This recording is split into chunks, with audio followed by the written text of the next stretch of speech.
ऐसे ही जयंता के साथ हुआ। तीनों लोगों में जयंता भागा, उसका शरीर अग्नि की भांति जल रहा था। उसने अंत में भगवान की शरण ली कि भगवान मेरी रक्षा करो, मेरी रक्षा करो।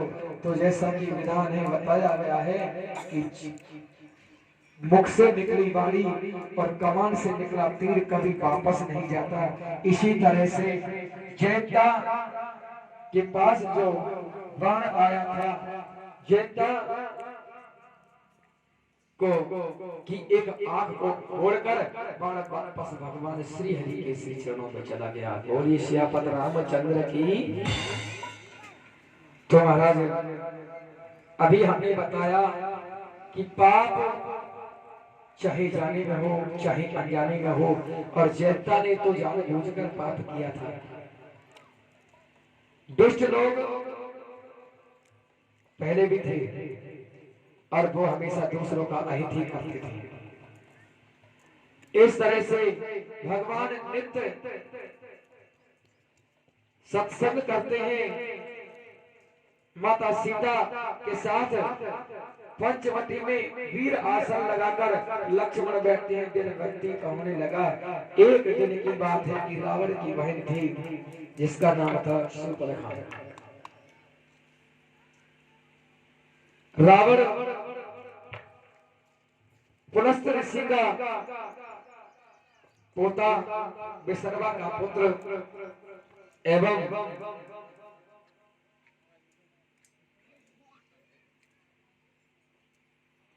जो उनकी माता का नाम था केकसी।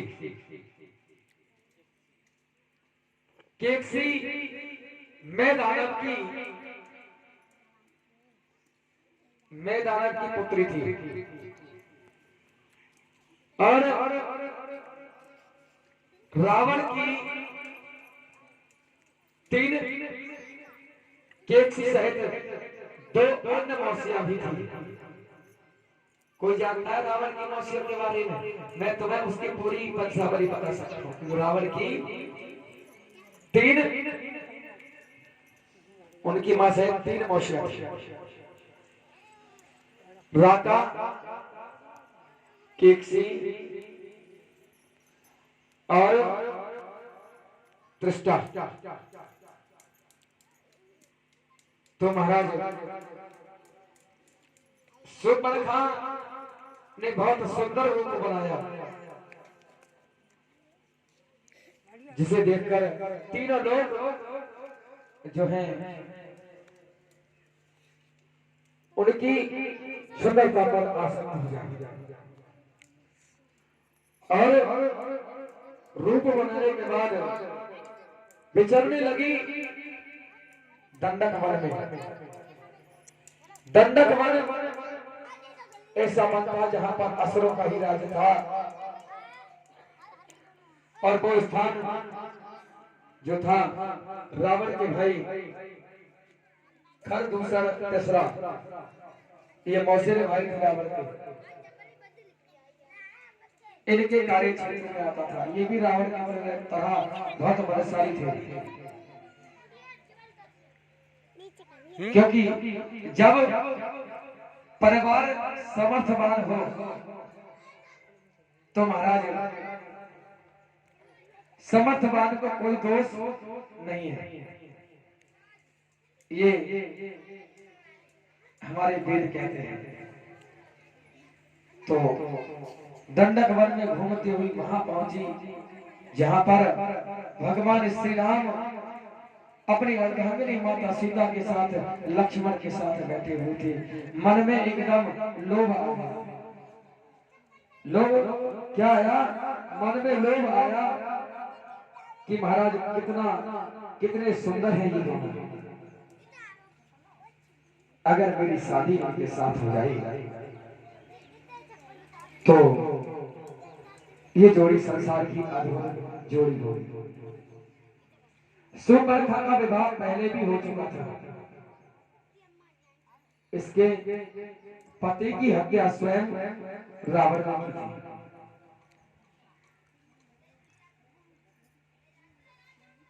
इसके पति का नाम था विद्युत जुहा। रावण जब विश्व विजय के लिए निकला तो विद्युत जुहा भी जो था सेनापति था, और जब उसने रावण की दास्ता को स्वीकार नहीं किया तब उसने विद्युत जुहा का वध कर दिया। सुपर्णखा ने विद्युत जुहा की लाश पर बिलख कर रोने लगी और रावण से कहा कि तू कैसा भाई है, तूने मेरे सुहाग की हत्या कर दी। तब रावण ने अनुनय विनय की, नेक भांति से सुपर्णखा को समझाया और कहा कि तू चिंता न कर, मुझसे अनजाने में जो काम हो गया वो हो गया, तू चिंता न कर, तू मेरे यहाँ पर है। और उसी दिन से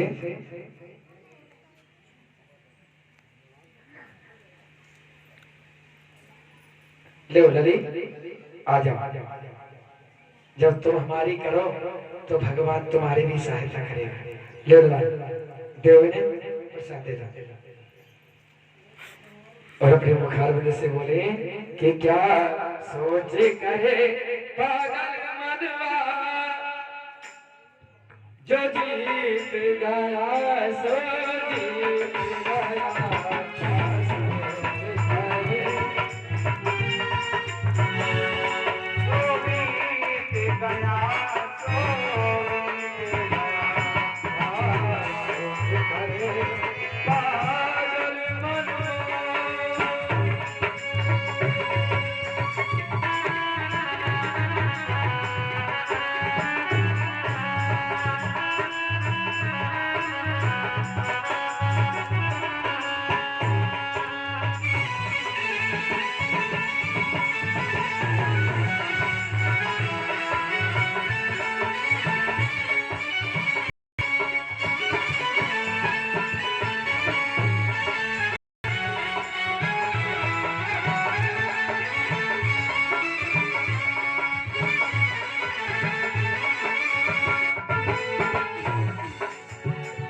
भगवान ने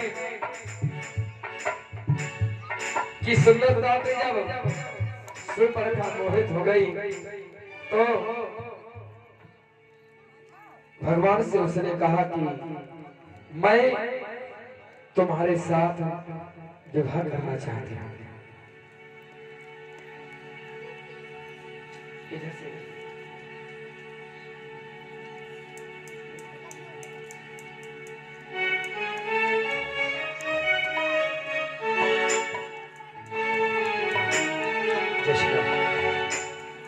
तो महाराज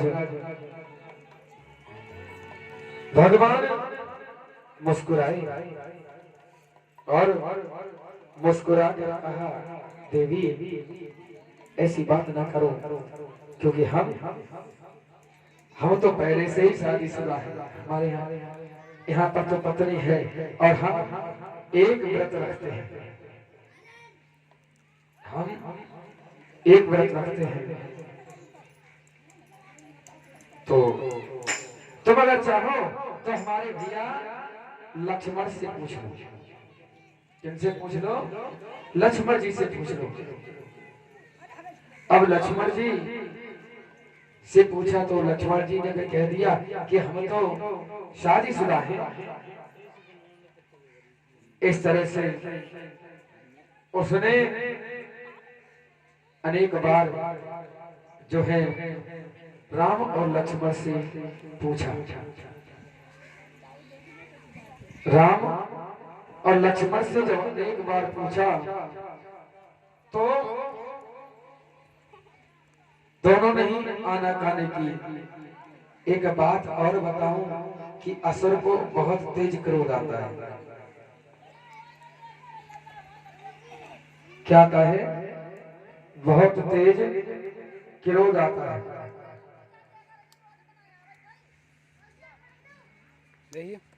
तो इधर क्षत्रिय को भी बहुत अधिक क्रोध आता है।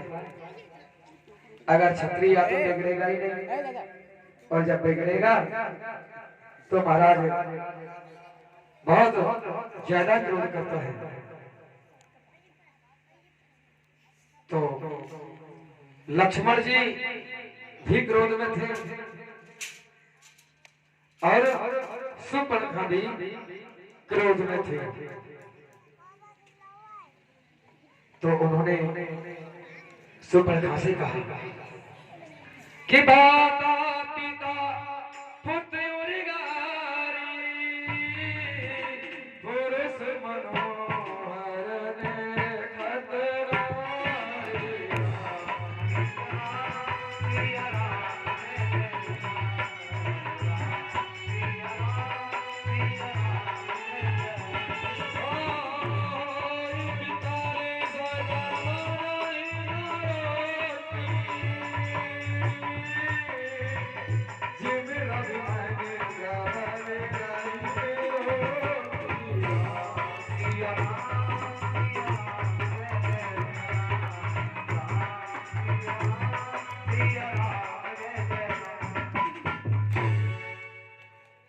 जब बार बार इधर उधर किया तो उसने क्षमा भगवान श्री राम से किया कि मम अनुरूप पुरुष जग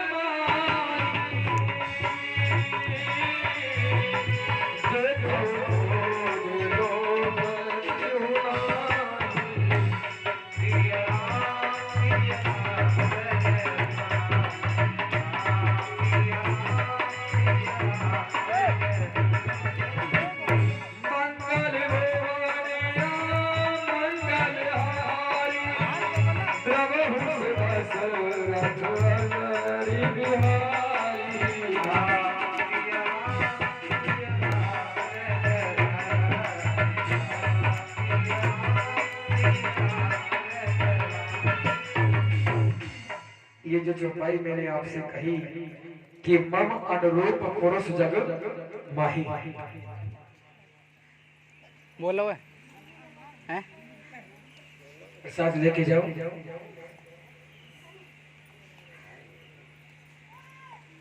मेरे को ऐसे लगी बंदी। तो इस चौपाई को कई जगह मुझसे पूछा गया है कि महाराज इसका अर्थ क्या है। गलत भी क्या सुपर्णखा के अतिरिक्त इस संसार में कोई दूसरी स्त्री नहीं थी? वो तो असुर कुल से थी और मर्यादा पुरुषोत्तम क्षत्रिय कुल से थे। तब उसने ऐसा क्यों कहा कि मेरे योग पुरुष जगत भर में नहीं, मैंने तीनों लोगों को खोजा है, देखा है, इसी से मैं अब तक कुमारी अविवाहित रही। अब तुमको देखकर कुछ मन माना है, चित्त ठहरा है। सीता जी की ओर देख कर प्रभु श्री राम ने ये बात कही कि मेरा छोटा भाई कुमार है। तब लक्ष्मण के पास गई और लक्ष्मण ने उसे शत्रु की बहन समझकर प्रभु की ओर देखकर कोमल वाणी से कहा कि हे सुंदरी सुन, मैं तो उनका दास हूं, मैं पराधीन हूं, अतः तुम्हें सुविधा सुख न हो। प्रभु समर्थ है, कौशलपुर के राजा है, वे जो कुछ करें उन्हें सब अच्छा लगता है। ये बात जो है तुलसीकृत रामायण से, परंतु वाल्मीकि रामायण में ये कहा गया कि जिस वली तो महाराज इसके बारे में वाल्मीकि रामायण में कहा गया है कि ये वली की बहन थे जिसका नाम था रत्नमाला। यही सुपर्णखा के रूप में अवतीर्ण हुई और उसने भगवान हर किसी की बात को मानते हैं। सुंदर से रूप को देखकर भगवान के मोहित हो गई। भगवान ने आशीर्वाद दिया, परंतु यहाँ भी केवल मिलने का ही आशीर्वाद दिया। सुपर्णखा की जो है बात का मान भगवान ने जब उसने कहा कि मुझे तुम जैसी तुम्हारे जैसा पति चाहिए। तो सुपर्णखा से मन ही मन भगवान ने कहा तथास्तु ऐसा ही होगा। और वही सुपर्णखा आगे जाके कुब्जा के रूप में द्वापर में अवतीर्ण हुई और भगवान ने उसको अपनी अर्धांगिनी बनाया। ये कौन थी? सुपर्णखा। तो जब सुपर्णखा ने अपने मन में विचार किया कि दोनों भाई में से कोई ना कोई भाई तो मेरी बात को मान ही लेता, परंतु यहाँ पर जो तीसरी चीज है, इनके पास अगर स्त्री नहीं होती तो जो है स्त्री अगर नहीं होती तो शायद ये मेरी शादी कर लेती। तो वह सीता को मारने के लिए, किसको मारने? सीता को मारने के लिए दौड़ी।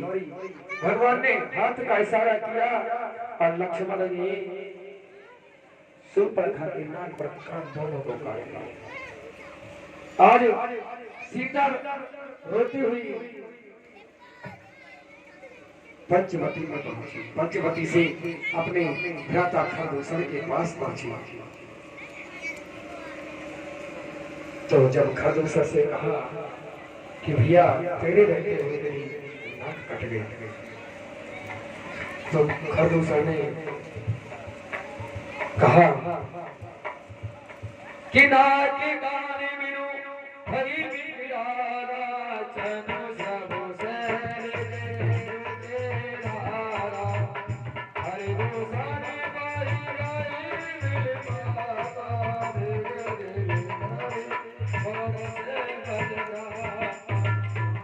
सिया सिया राम जय जय राम राम सिया राम जय जय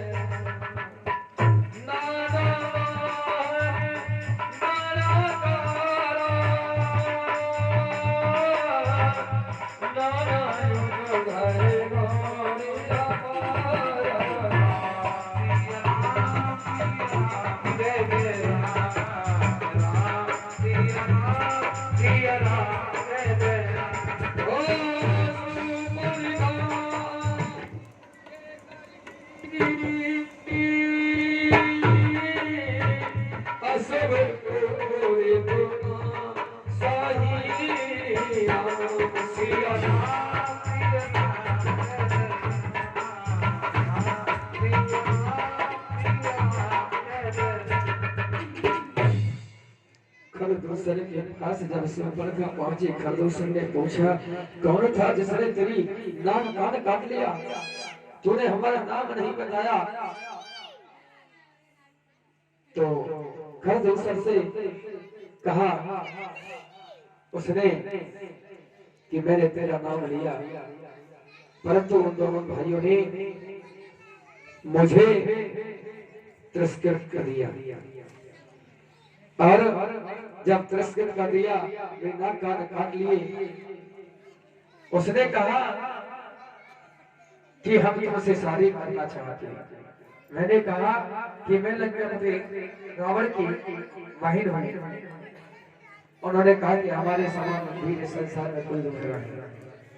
तो महाराज असुर जो मोटी बुद्धि वाले व्यक्ति होती है ना, उनमें सोचने समझने की शक्ति नहीं होती। जो जितना मोटा होता है ना, उसमें सोचने समझने की शक्ति कम होती है।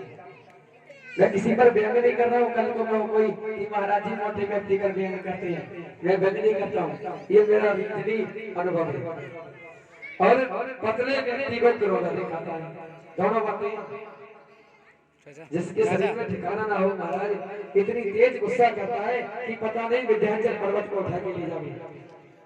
और जो मोटा हो गए उसको तो कछुए दे दो, बाप है कोई फर्क नहीं पड़े। तो असुर कैसे होते थे? मोटी बुद्धि के, मोटे मोटे होते थे। ये बड़े बड़े ढील ढोल के लंबे लंबे। तो सुपर्णखा ने जब उनसे कहा तो उन्होंने कहा अच्छा।